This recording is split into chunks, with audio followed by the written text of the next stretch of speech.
হযরতে সাহাবায়ে কেরাম যারা নবীর খুব নিকটবর্তী ছিলেন, তার মধ্যে একজন সাহাবী ছিলেন যিনি আল্লাহ রাসূলকে ডাক দিয়ে বলেছেন, ইয়া রাসূলুল্লাহ, আপনি আমার জন্য দোয়া করে দেন, আমি যেন একটু ধনী হয়ে যাই।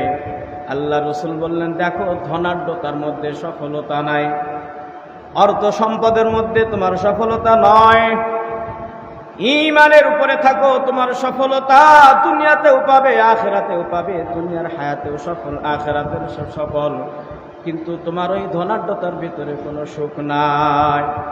তারপরেও সাহাবী ডাক দিয়ে বলেন, ইয়া রাসূলুল্লাহ, একটু দোয়া করে দেন, আপনার দোয়া মুস্তাজাব দাওয়া,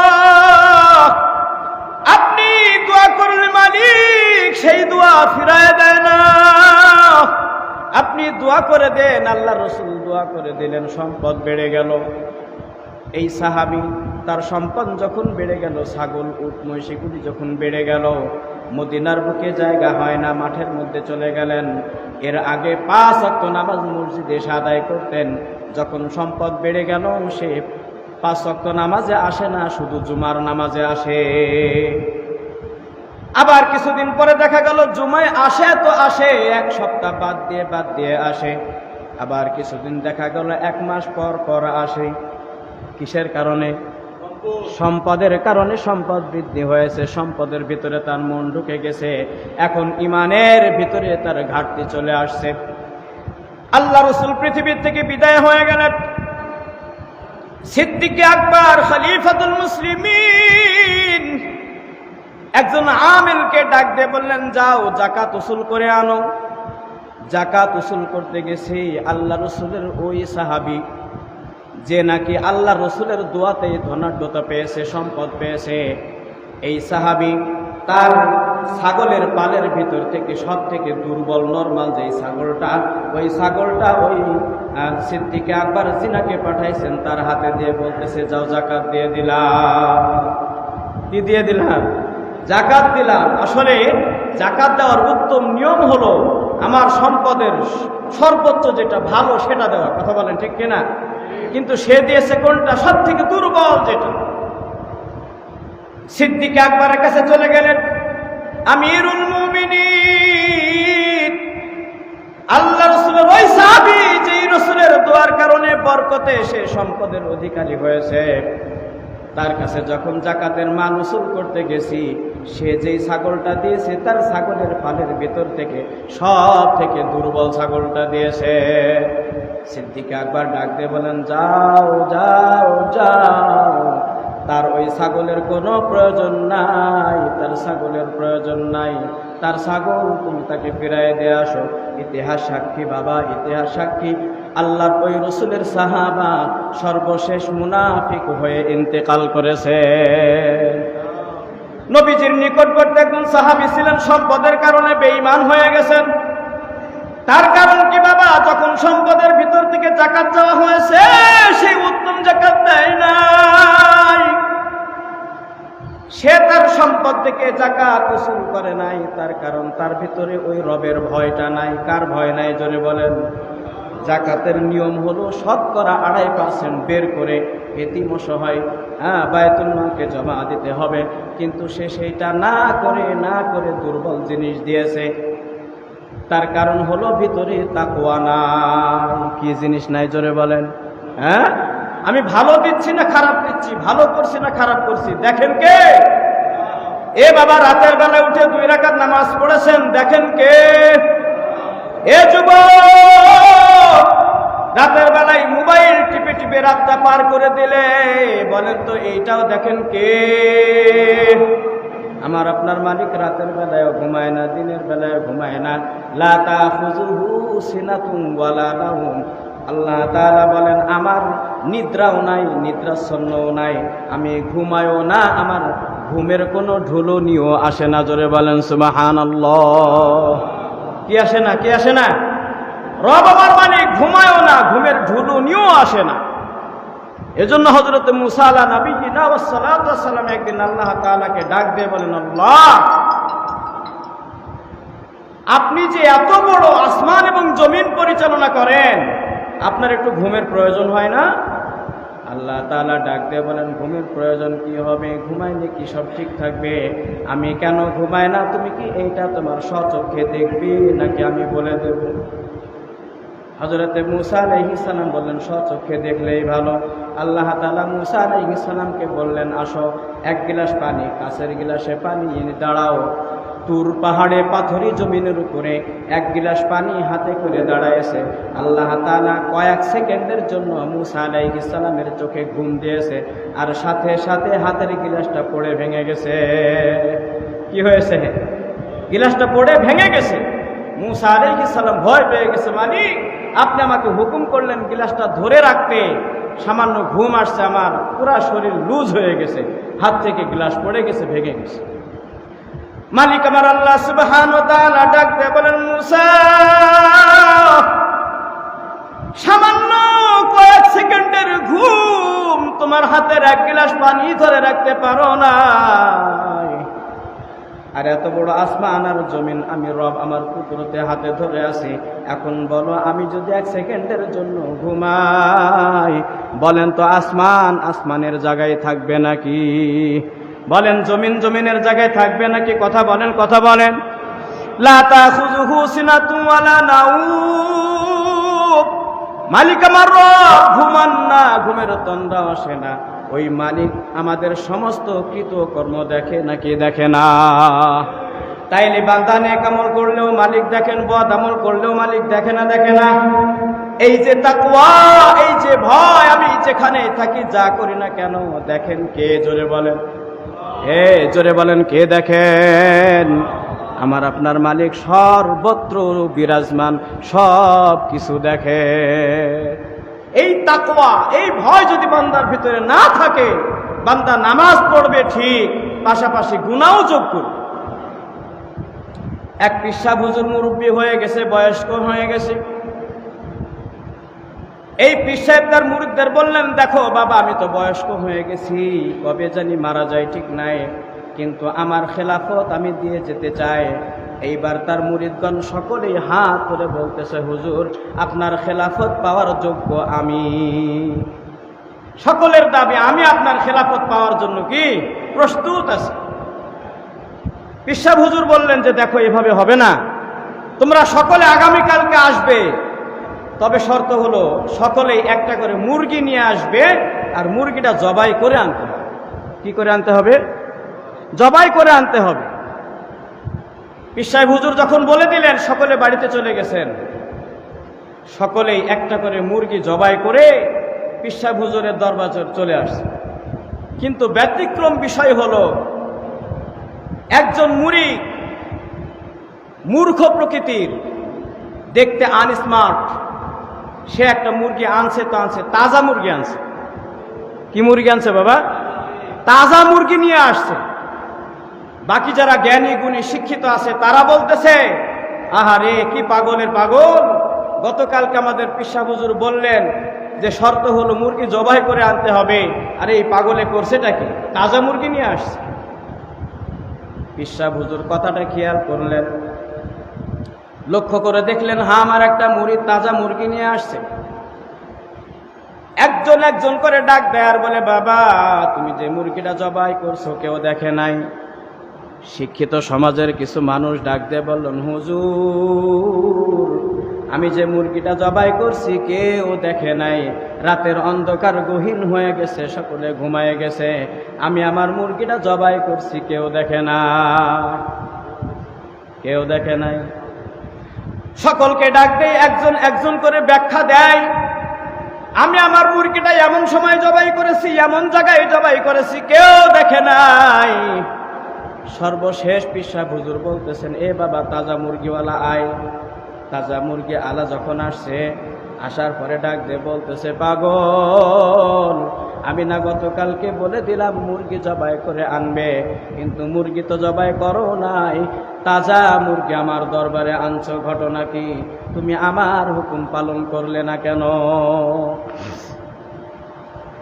এই মুরিদ এবার ডাক দিয়ে বলতেছে, হুজুর আমি আপনার এই কথাটি পালন করার জন্য সারাটা রাত ঘুমাইতে পারি নাই।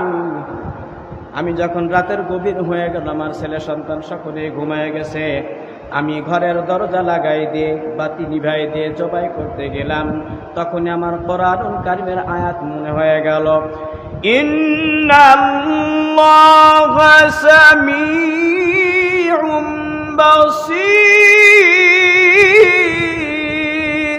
সকলে বলেন আল্লাহু আকবার। আওয়াজ হয় না, জোরে বলেন আল্লাহু আকবার। এই মুরিদ মূর্খ, আনস্মার্ট, দেখতে সুন্দর না। এই মুরিদ ডাক দিয়ে বলতেছে, হুজুর, কোরআনুল কারীমের মধ্যে আল্লাহ তাআলা ডাক দিয়ে বলেন, ইন্নাল্লাহা সামিউম বাসীর। আল্লাহ তাআলা সব দেখেন, সব শোনেন। কথা বলেন ঠিক কিনা? কেউ যদি রাতের গভীরে দরজা বন্ধ করে দিয়ে মুরগি জবাই করে, পৃথিবীর কেউ দেখে না, সকলে চিৎকার দিয়ে বলেন, দেখেন কে? আওয়াজ হয় না, আওয়াজ হয় না, জোরে বলেন, দেখেন কে? এ বাবা, দেখেন কে? এ তুমি রাতের অন্ধকারে গুনাহ করলে কেউ দেখে না, দেখেন কে? মালিক আমার আল্লাহ সুবহানাহু ওয়া তাআলা এজন্যই বলেছেন, বান্দা, শুধু তোমার ঈমান দিয়ে তুমি নাজাত পেতে পারো না যদি তোমার সঙ্গে ঈমানের পাশাপাশি তাকওয়া না থাকে। কি না থাকে বলেন? সকল আওয়াজ দিয়ে বলেন, কি না থাকে? আমরা গতানুগতিক ভাবে ওয়াজ শুনে যাব না, আমরা শুধু বয়ান শুনে যাব না, বয়ানের মুলাক্খাস কথাগুলো আমাদের বুঝতে হবে আর আমল করতে হবে। 2 ঘন্টা 3 ঘন্টা বয়ান শোনার কোনো ফায়দা নাই যদি আপনি এই কথার সার নির্যাস বসে আমল করতে না পারে। কথা বলেন ঠিক কিনা? আমল করার নিয়াতে আলোচনা শুনছি, কারা কারা হাত উঠান?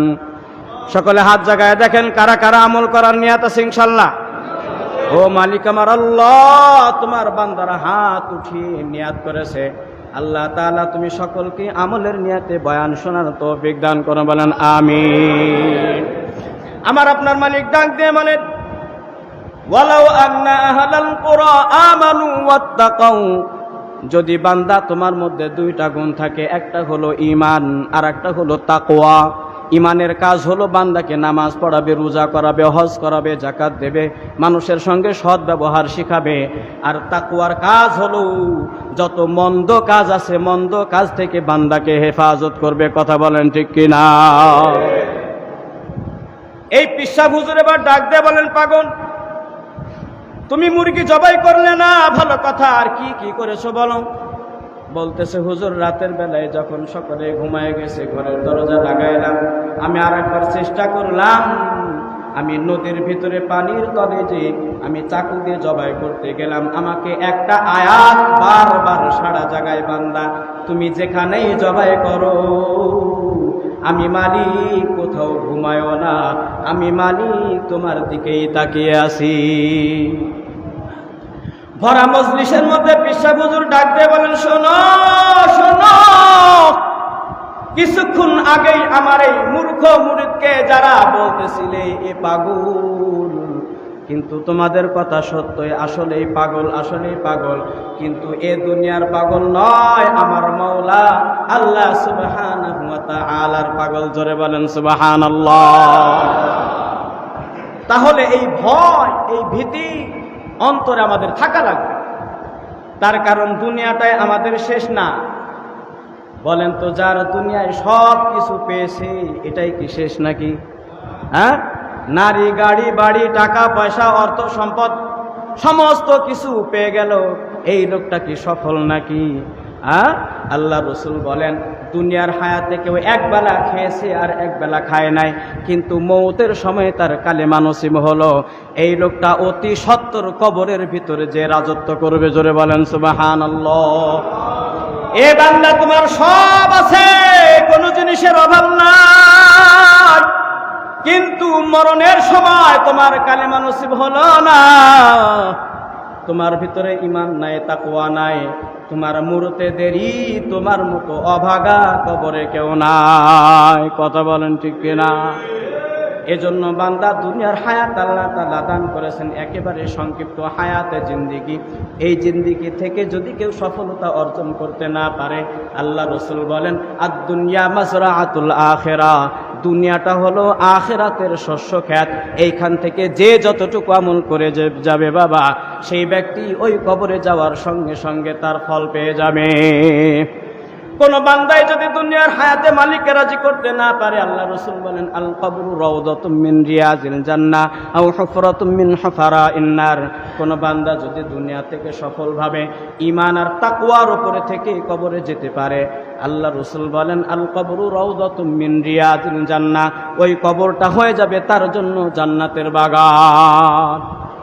আও হুফরাতুম মিন হুফারাইন নার, বান্দাই যদি গুনাহ করতে করতে মালিককে নারাজ করে বেঈমান হয়ে কবরে যায়, আল্লাহ রাসূল বলেন তার জন্য কবরটা হয়ে যাবে জাহান্নামের একটা গর্ত। আমরা চাই কবর আমাদের জন্য জাহান্নাম হোক? নো, কখনো না। ওই কবর যেন আল্লাহ সুবহানাহু ওয়া তাআলা সকলের জন্য জান্নাতের বাগিচা বানিয়ে দেন। সকলে বলেন আমিন। আখিরাতের ভয় আমাদের ভিতরে রাখতে হবে। আমরা তো অনেক সময় মনে করি আজকে অমুক মসজিদে নামাজ পড়েছি, বাহ আমি সফল হয়ে গেছি। কোন কোন বান্দায় আছে এক ওয়াক্ত নামাজ পড়ে নিজেকে গর্ব করে, হ্যাঁ আমি তো প্রতিদিন এক ওয়াক্ত নামাজ পড়ি। আমি এক জায়গায় একজনকে দাওয়াত দিতে গেলাম, ভাই যান নামাজে যান না কেন, নামাজে যান না কেন? আমাকে বলতেছে, কে বললো নামাজে যায় না? আমি তো প্রতি শুক্রবারেই নামাজে যাই। এই আপনারা একটু বুঝলে বলেন তো, মানুষের উপরে শুধু জুম্মার নামাজ ফরজ নাকি? একটু কথা বলেন না, শুধু জুম্মার নামাজ ফরজ? ওই লোকটা এত মূর্খতার মধ্যে বর্বরতার মধ্যে পড়ছে, ও মনে করে সপ্তাহে একদিন গেলেই আমার নামাজ হয়ে গেছে। আসলে কি তাই? হ্যাঁ, এক ওয়াক্ত নামাজ পড়ে মনে করতেছে আমি কি না কি হয়ে গেছে। আপনারা নাম শুনেছেন, রসুলের সব থেকে নিকটের একজন মানুষ ছিলেন যার নাম হলো হযরতে আবু বকর সিদ্দিক। কি নাম সকলে একবার বলেন? হযরত আবু বকর সিদ্দিক রাদিয়াল্লাহু তাআলা আনহু, যার ব্যাপারে বলা হয়েছে জান্নাতের 8 দরজা, তারা সকলেই বলবে ফাদখুলি ফি ইবাদি ওয়াদখুলি জান্নাতি। ও আবু বকর, আমি দরজা দিয়ে তুমি জান্নাতে প্রবেশ করো। জোরে বলেন সুবহানাল্লাহ। তার মানে যেই দরজা দিয়ে আবু বকর ঢুকবে সেই দরজা ধন্য, সেই দরজা ধন্য হয়ে যাবে রে বাবা। সেই আবু বকরের ইতিহাস দেখেন, আল্লাহ রাসূল পৃথিবী থেকে বিদায় হয়ে চলে গেলেন, তারপর পরে খলিফাতুল মুসলিমিন হইলেন হযরত আবু বকর সিদ্দিক রাদিয়াল্লাহু তাআলা আনহু। এই আবু বকর সিদ্দিক যখন খলিফা হইলেন, তিনি সর্বপ্রথম একটা লিস্ট করলেন। লিস্টটা ছিল মদিনার ভিতরে যারা বিধবা মহিলা আছে, এই বিধবা মহিলাদের একটা নামের তালিকা করলেন।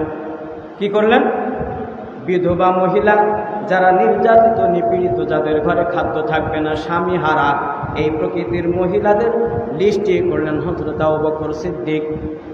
সকল সাহাবাকে ডাক দিলেন, সকলকেই দায়িত্ব দিয়ে দিলেন কে কার দায়িত্ব নেবে ভরণ পোষণের। পর্দা সহকারে তাদের সমস্ত খাবারের ব্যবস্থা করতে হবে, প্রয়োজন মিটিয়ে দিতে হবে। দেখা গেল সকল সাহাবা আসলেন, সিরিয়াল নিলেন, যারা বিধবা মহিলা ছিলেন তাদের দায়িত্ব নিলেন। সর্বশেষ আসছেন হযরত ওমরে ফারুক রাদিয়াল্লাহু তাআলা আনহু।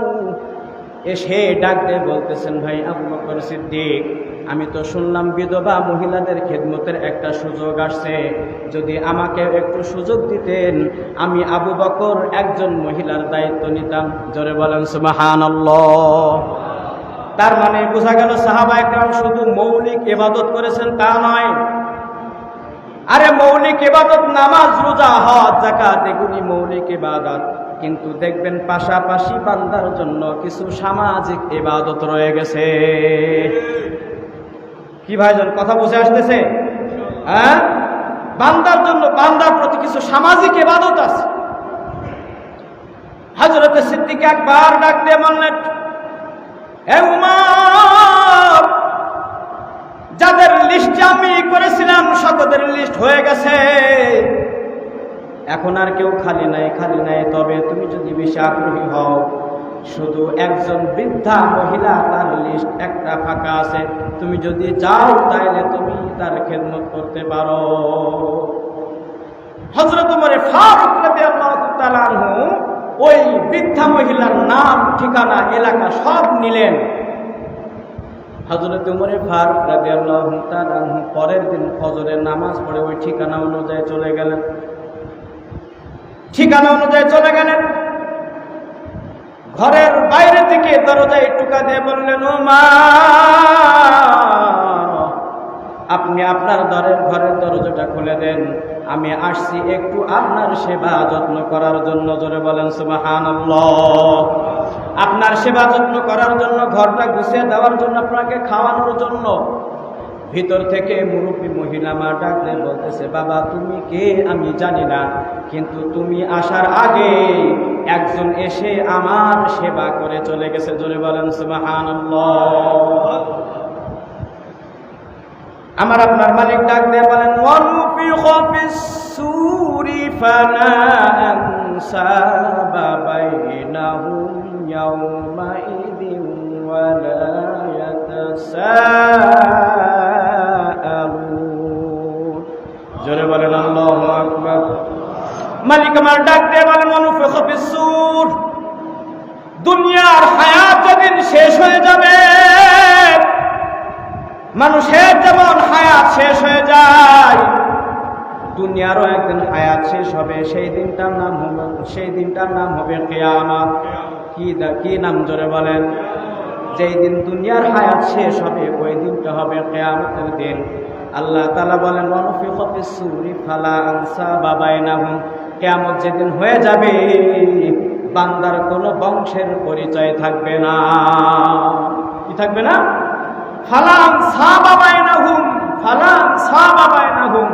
কোন বংশ পরিচয় কেউ দেবে না। এমনকি কেউ জিজ্ঞেসাও করবে না, বাবা তুমি কে। নিজের সন্তান সামনে দিয়ে দৌড়াবে, বাবা ডাক দিয়ে বলবে না, এ সন্তান কি ব্যাপার, কিয়ামতের ময়দানে দৌড়াও কেন, পেরেশান হও কেন, এই কথাও বলবে না।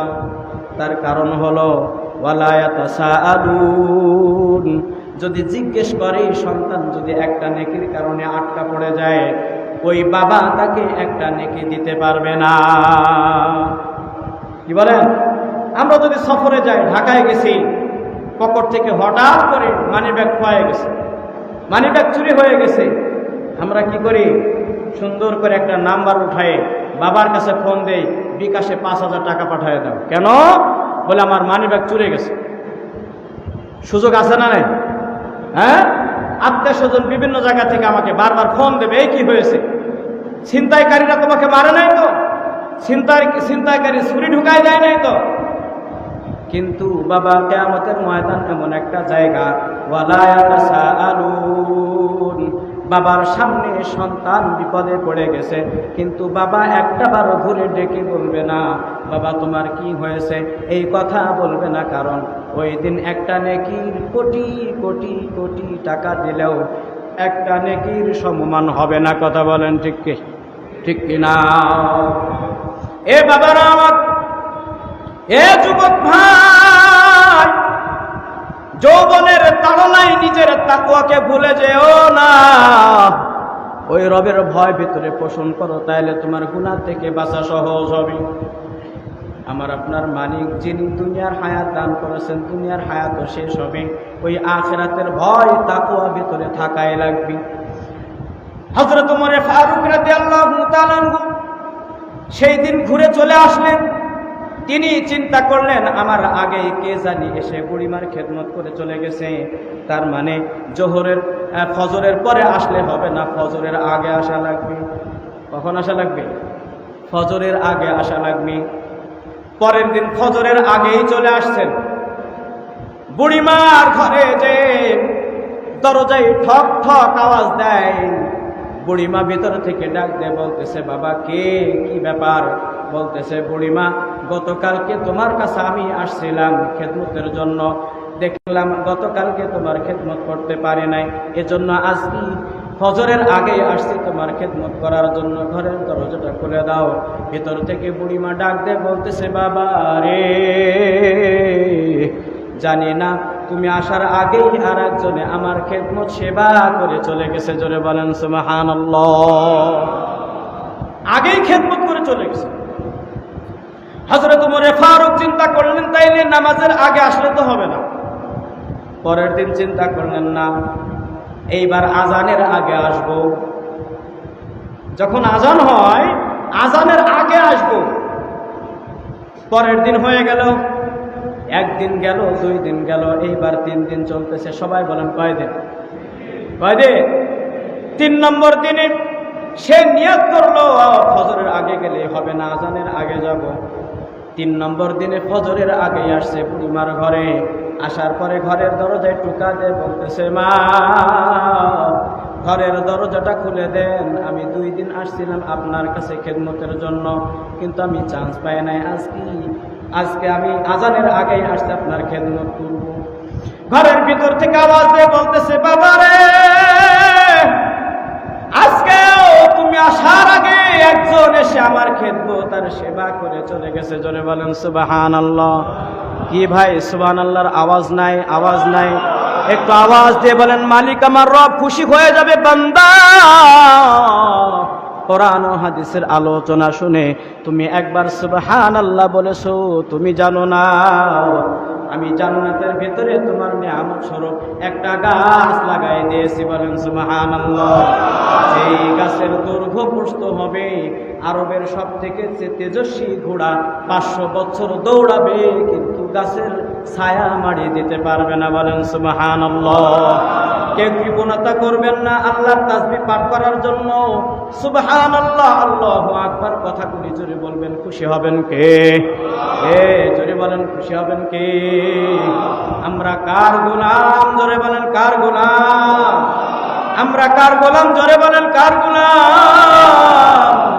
বান্দায় যখন রবকে ডাক দে, বলেন বান্দা আমি তোমার গোলাম, বান্দা তখন ডাক দে বলেন, আরে বান্দা আমি তোর জীবনের সমস্ত গুনাহ মাফ করে দেয়। জোরে বলেন সুবহানাল্লাহ।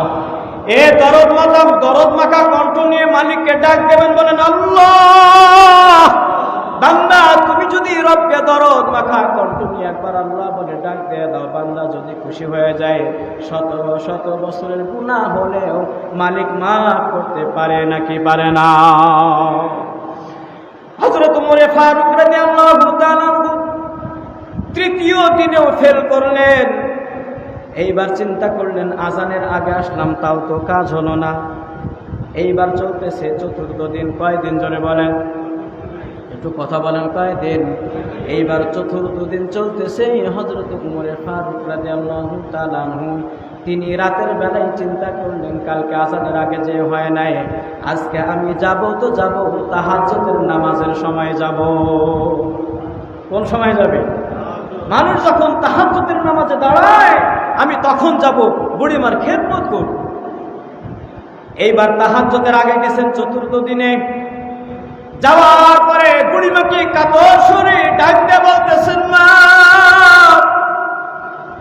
আমি হইলাম ওমর ফারুক, 1 দিন নয়, 2 দিন নয়, 3 দিন নয়, 4 দিন ঘুরলাম আমি আপনার খেদমত করার জন্য, কিন্তু আপনার দুয়ারের জায়গা পাইলাম না।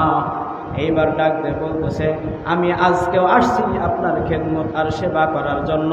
ভিতর থেকে বুড়িমা ডাক দিয়ে বলতেছে, বাবা রে,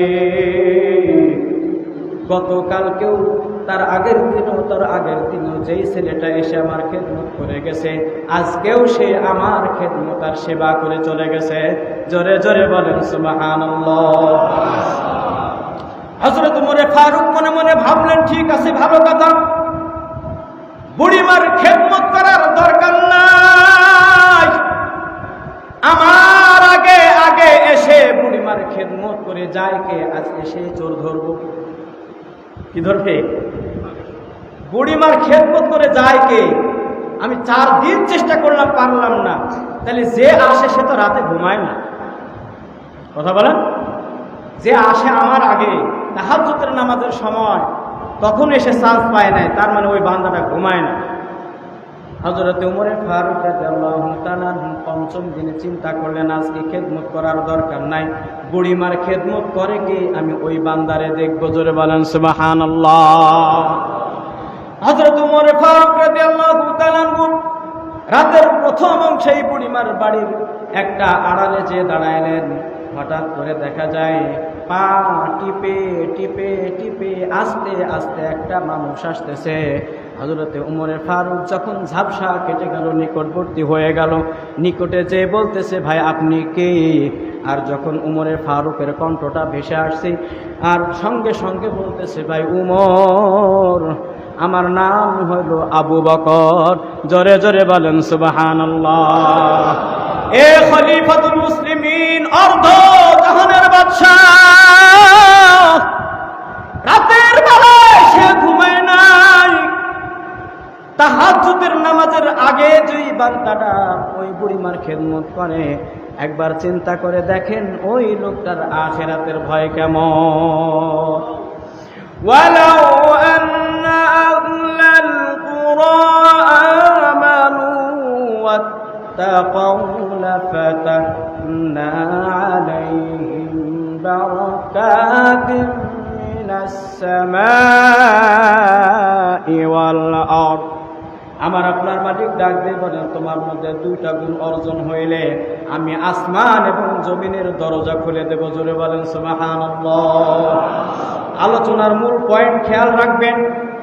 হযরত উমর ফারুক রাদিয়াল্লাহু তাআলা আনহু ডাক দিয়ে বলতেছেন, ও ভাই আবু বকর সিদ্দিক, এই রাষ্ট্রের প্রধান পরিচালনায় আপনি, আর আমি থাকতে বা আমরা থাকতে এই রাতের গভীরে এই বুড়িমার খেদমত আপনার কেন করতে আসা লাগবে? আরবিতে একটা কথা আছে, কালামুল মুলুক মুলুকুল কালাম, যার বাংলা হলো রাজার কথা আর কথার রাজা। এই দুইটা কথার মধ্যে অর্থের ব্যবধান আছে না নাই? রাজার কথা আর কথার রাজা। রাজার কথা যদি 1 সেকেন্ডেরও হয়, মূল্য আছে না নাই? আর যে কথার রাজা, বাংলায় বলে হলো বাচাল। কি এ যদি 1 ঘন্টাও বকে, এর কথার মূল্য আছে? হ্যাঁ, যে কথার রাজা তার কথার মূল্য নাই, কিন্তু রাজার কথার অনেক মূল্য। এখন আপনারা বোঝেন হযরত আবু বকর সিদ্দিক রাদিয়াল্লাহু তাআলা কি বলতে চাচ্ছেন। উনার একটা ঘটনা শুনলে আপনারা বুঝবেন তার উত্তরের কত মর্যাদা। রাস্তা দিয়ে একজন ফকির হেঁটে যাচ্ছে, আর আপনাকে বলল যে, এই আগামীকালকে তুমি আমার বাড়িতে দেখা করো তো, আমি তোমাকে কিছু দেব। কে বলতেছে? ফকির। কে বলতেছে? আচ্ছা, ফকির যদি বলে যে আগামীকালকে আমার বাড়িতে আসো, তোমাকে কিছু দেব, এই কথার কোনো মূল্য আছে? কথা বলেন না, মূল্য আছে? ফকির কি দেবে? ফকিরের আছেইটা কি? ও কি দেবে আমার? আর যদি আপনার এলাকার এমপি সাহেব বলে যে তুমি আগামীকালকে আমার বাড়িতে দেখা করো তো, কথাটার মধ্যে ভিন্নতা আছে না নাই? হ্যাঁ, মুলুকুল কালাম, কালামুল মুলুক, কথার রাজা আর রাজার কথা, পার্থক্য আছে না নাই? হযরত আবু বকর সিদ্দিক রাদিয়াল্লাহু তাআলা আনহু সংক্ষেপে একটা উত্তর দিয়েছেন, কিন্তু তার জীবনে শুনলে বুঝবেন তার উত্তরের কত দাম। আল্লাহ রাসূল সাল্লাল্লাহু আলাইহি ওয়াসাল্লাম তিনি একদিন চন্দ্রিমা রাত, খোলা আসমানের নিচে দাঁড়িয়ে আছেন। তার সঙ্গে সহধর্মিনী হযরতে আয়েশা সিদ্দিকা রাদিয়াল্লাহু তাআলা আনহা দাঁড়িয়ে আছেন। আল্লাহ রাসূল বলতেছে, আয়েশা বলতে পারো আসমানের যতগুলি তারকা আছে, এই তারকা যতগুলি, সেই পরিমাণের সওয়াবওয়ালা, নেকিওয়ালা আমার একজন সাহাবী আছে। জোরে বলেন সুবহানাল্লাহ। আসমানের তারকা গুণে শেষ করা সম্ভব? বলেন, সম্ভব না। আয়েশা রাদিয়াল্লাহু তাআলা আনহা চিন্তা করলেন, এইরকম গুণের অধিকারী আবার কে হবে? ওটা আমার বাবাই হবে, যার নাম হলো আবু বকর সিদ্দিক। আল্লাহ রাসূল বললেন, আয়েশা জানো ওই সাহাবাটার নাম হলো হযরতে উমরে ফারুক। জোরে বলেন সুবহানাল্লাহ। আসমানের তারকা যতগুলি, তার থেকে বেশি নেকির অধিকারী হলো উমরে ফারুক। আল্লাহ রাসূল সাল্লাল্লাহু আলাইহি ওয়াসাল্লাম যখন এই উত্তর দিয়েছেন, স্বাভাবিক আয়েশা রাদিয়াল্লাহু তাআলা আনহা মনে মনে ভেবেছিলেন আমার বাবার নামটা বলবে, আমার বাবার নামটা তো হলো না। মনে মনে একটু কষ্ট পাইলেন। আল্লাহ রাসূল চেহারা দেখে বুঝতে পেরে মুস্কি হাসি দিয়ে বলতেছেন, আয়েশা জানো, তুমি তো ভাবছিলে তোমার বাবার নাম বলবো, তোমার বাবার 1 রাতের সওয়াব যদি পুরা মক্কা মদিনাবাসীকে বন্টন করে দেওয়া হয়, সকলে নাজাত পেয়ে যাবে। জোরে বলেন সুবহানাল্লাহ। এ বাবা কয় রাতের? কয় রাতের? হিজরতের 3টা রাত ছিল। কয়টা রাত? আল্লাহ রসুল সাল্লাল্লাহু আলাইহি সাল্লামের সঙ্গী হয়েছিলেন আবু বকর সিদ্দিক 3 দিন 3 রাত। আল্লাহ রসুল বলেন ওই 3 দিন 3 রাতের একটা রাতের সওয়াব যদি পুরা মক্কাবাসীকে দেওয়া হয়, মদিনাবাসীকে দেওয়া হয়, সকলে নাজাত পেয়ে যাবে। জোরে বলেন সুবহানাল্লাহ। এখন বোঝেন তো আবু বকর সিদ্দিক রাদিয়াল্লাহু তাআলা আনহুর নেকিটা একেবারে কম নাকি? হ্যাঁ, নেকি কম না বেশি? এই আবু বকর সিদ্দিক রাদিয়াল্লাহু তাআলা আনহু বলতেছেন, ও উমর, এই রাতের বেলায় আমি যদিও খলিফাতুল মুসলিমিন, যদিও আমিরুল মুমিনিন, তুমি যে এই বুড়িমার খেদমত করতে আসছো, তোমার আখেরাতের দরকার আছে, আমি আবু বকরের কি আখেরাত দরকার নাই? কথাটা কি দিল দিয়ে শুনেছেন আপনারা? ও উমর, রাতের বেলা তুমি যে আখেরাত কামাই করতে আসছো, ঘুম কামাই করে, আমি আবু বকরের কি ওই আখেরাত দরকার নাই? ফালা আনসাবা বাইনাহুম ইয়াউমা ইযিন ওয়ালা ইয়াতাসাআলুন। মানুষ মরণের পরে যে কিয়ামত শুরু হয়ে যাবে, আখিরাতের ময়দান, ওই ময়দানে কেউ কারোর পাশে দাঁড়াবে না, কেউ জিজ্ঞেস করবে না তুমি কার ছেলে, তুমি কে, কোথা থেকে আসছো, তোমার বংশ পরিচয় কি। ওয়ালা ইয়াতাসাআলুন, কেউ কারো সঙ্গে কোনো কথা বলবে না যতক্ষণ পর্যন্ত আখেরি ফয়সালা না হবে সে জান্নাতি নাকি জাহান্নামী। যখন পরীক্ষার রেজাল্ট দেয়, এ কথা বোঝেন, কিছুদিন আগে এসএসসি পরীক্ষা দিল না, পরীক্ষার রেজাল্ট বের হয়েছে না, যখন রেজাল্ট শিট দেয়, যে পরীক্ষার্থী সে কি রেজাল্ট শিটের সবার নাম পড়ে? হ্যাঁ, সে সর্বপ্রথম খোঁজে আমার নামটা কোথায় এবং আমার নামের পাশে কি আছে দেখে আগে। যদি দেখে যে হ্যাঁ A+ অথবা গোল্ডেন A+, তখন সে খুশিতে বলে দেখি এবার আমার বান্ধবীর নাম্বার কত, আমার বন্ধুর নাম্বার কত, আমার অমক আত্মীয়র নাম্বার কত। কথা বলেন ঠিক কিনা? আর যদি নাম্বার সে খুঁজে না পায়, যতক্ষণ নিজের নাম্বার খুঁজে না পাবে অন্যের নাম্বার দেখার তার চাহিদা আছে? হ্যাঁ, এটা তো দুনিয়ার পরীক্ষা বাবা। কিয়ামতের ময়দান শুরু হবে আর কোনোদিন শেষ হবে না। ওই আখিরাতের ময়দান যেদিন শুরু হবে, যতক্ষণ পর্যন্ত বান্দার ফয়সালা না হবে তুমি কি জান্নাতি, ততক্ষণ পর্যন্ত বান্দার স্বস্তি আসবে না। হযরতে উসমান গনি রাদিয়াল্লাহু তাআলা আনহু কত বড় সাহাবী, দ্বীনের জন্য, ইসলামের জন্য কোটি কোটি টাকা সে দান করেছে, অথচ তার হায়াতে জিন্দেগির ইতিহাস, সে যখন কবরের পাশ দিয়ে যাইতেন চোখের পানি পড়তে থাকত আর বলতো, হ্যাঁ এটা হলো আমার জীবনের প্রথম ঘর, এটা হলো আমার জীবনের প্রথম ঘাঁটি, যদি এখানে ধরা খেয়ে যায় আমি উসমানের আর কোনো উপায় নেই। উসমানের মতো মানুষ যদি এই কথা বলে, আর আমি আপনি শুধু জুমার নামাজে এসে বলতেছি আমার মতো নামাজে আর কেউ নাই, কথাটা কতটুকু যুক্তিসঙ্গত হতে পারে? এ কথা বলেন, আমাদের ঈমান আর তাকওয়ার অবস্থাটা বুঝছেন? আমাদের ঈমান আর তাকওয়ার অবস্থাটা বুঝছেন? হ্যাঁ, ঈমান আর তাকওয়া এত দুর্বল, এত দুর্বল, আমাদের নাজাত পাওয়া কিন্তু বড় মুশকিল আছে, বড় মুশকিল। এজন্য সম্মানিত হাজিরিন, আপনাদেরকে আমি সর্বশেষ জান্নাতে যাওয়ার সহজ উপায় বলে দেবো ইনশাআল্লাহ। জান্নাতে যাওয়ার সহজ উপায় বলে দেব। পিছনের ভাইয়েরা মনে হয় একটু বিরক্ত হচ্ছেন। জান্নাতে যাওয়ার সহজ উপায় বলে দেব। আল্লাহ রাসূল সাল্লাল্লাহু আলাইহি ওয়াসাল্লাম তিনি বর্ণনা করেন, এই হাদিসের রাবী হলো আব্দুল্লাহ ইবনে সালাম রাদিয়াল্লাহু তাআলা আনহু। তিনি বর্ণনা করেন আল্লাহ রাসূল সাল্লাল্লাহু আলাইহি ওয়াসাল্লাম বলছেন, কোন বান্দার ভিতরে যদি 3টা গুণ থাকে, কয়টা? জোরে বলেন। এই সর্বশেষ একটু হাত জাগিয়ে দেখেন কয়টা গুণ। সকলে হাত জাগিয়ে নাড়ে দিয়ে বলেন কয়টা গুণ। আল্লাহ রাসূল সাল্লাল্লাহু আলাইহি ওয়াসাল্লাম বলেন, বান্দা তোমার ভিতরে যদি 3টা গুণ থাকে, তাদখুলুনাল জান্নাতা বিসালাম, তুমি সহজেই জান্নাতে যেতে পারবে। জোরে বলেন সুবহানাল্লাহ। সালাম শব্দের অর্থ হলো নিরাপদ। তাদখুলুন, এটা হলো প্রবেশ করা। ইয়াদখুলুনাল জান্নাহ, জান্নাতে তুমি নিরাপদে প্রবেশ করতে পারবে। জোরে বলেন সুবহানাল্লাহ। গুণ হলো 3টা। কয়টা? আল্লাহ রাসূল বলেন 1 নম্বর হলো আফসুস সালাম, এক নম্বর পরস্পর একজন আরেকজনকে সালাম দেবে। কি দেবে? কারণ সালাম এমন এক সামাজিক ইবাদত, আমি আলোচনার মধ্যে বলেছি শুধু মৌলিক ইবাদত করলে হবে না, মৌলিক ইবাদতের পাশাপাশি বান্দার সামাজিক ইবাদত থাকা লাগবে। আপনি নামাজ পড়লেন, আপনি হজ করে এসেছেন, আপনি যাকাত দেওয়াতে ফার্স্ট, সব ঠিক আছে, কিন্তু আপনি গরিব মানুষ দেখলে নাক সেটকা, এই কথা বলেন। আপনি ধনী লোক ছাড়া সালাম দেন না, আপনাকে যারা ভালোবাসে তাদের ছাড়া সালাম দেন না। বলেন তো এই লোকটার ইবাদত কি পরিপূর্ণ কাজে আসবে? হ্যাঁ, আল্লাহ রাসূল বলতেছেন হ্যাঁ, সামাজিক ইবাদত থাকা লাগবে মৌলিক ইবাদতের পাশাপাশি।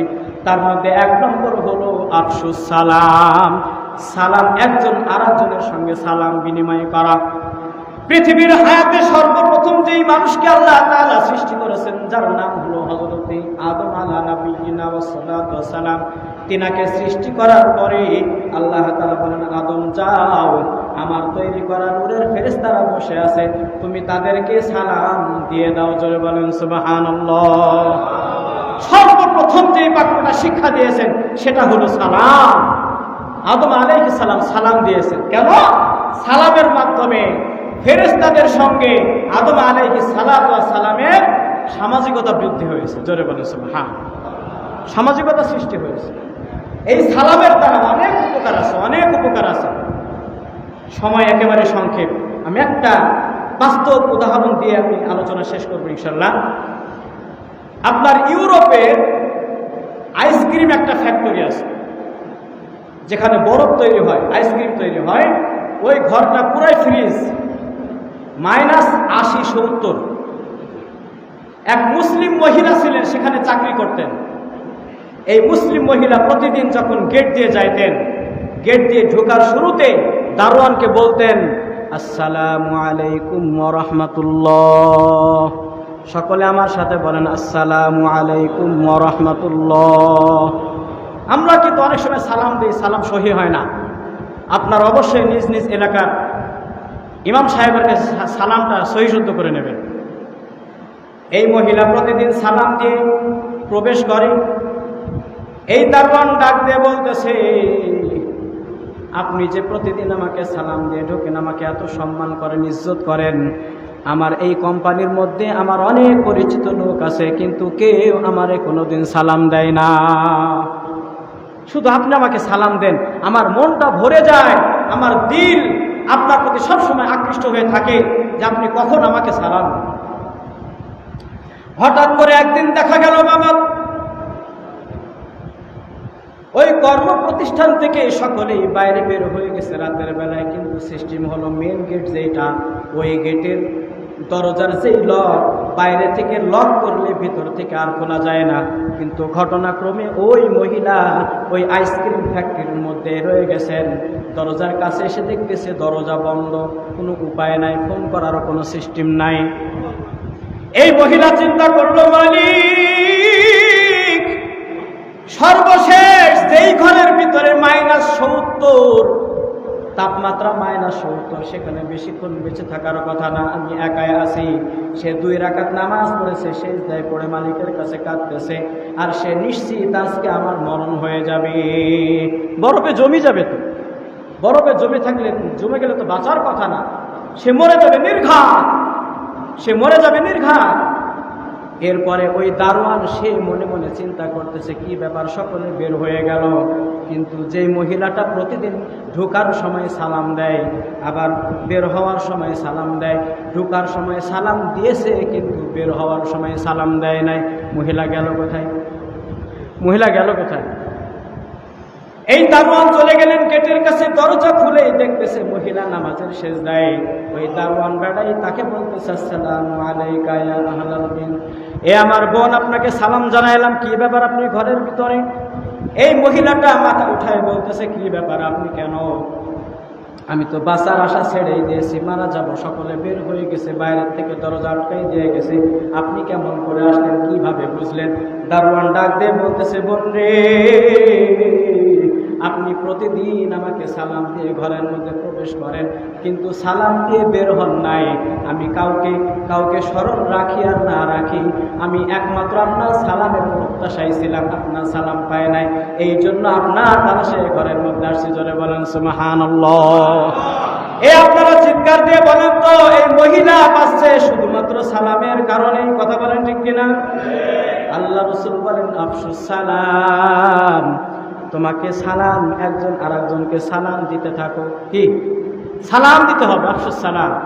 সংক্ষেপ করে বলি, 2 নম্বর হলো আতাইমুত তাআম, মুসলমান একজন আরেকজনকে খাবার খাওয়াবে। তোমার যদি সামর্থ্য হয় একজন মুসলমানকে তুমি একটা চা খাওয়াই দেবি, যদি না পারো একটা খেজুর খাওয়াও, যদি না পারো কমপক্ষে একটা লজেন্স হলেও খাওয়াও। দেখবা ওই বান্দা তোমার প্রতি সদা সর্বদাই কৃতজ্ঞ থাকবে। কথা বলেন ঠিক কিনা?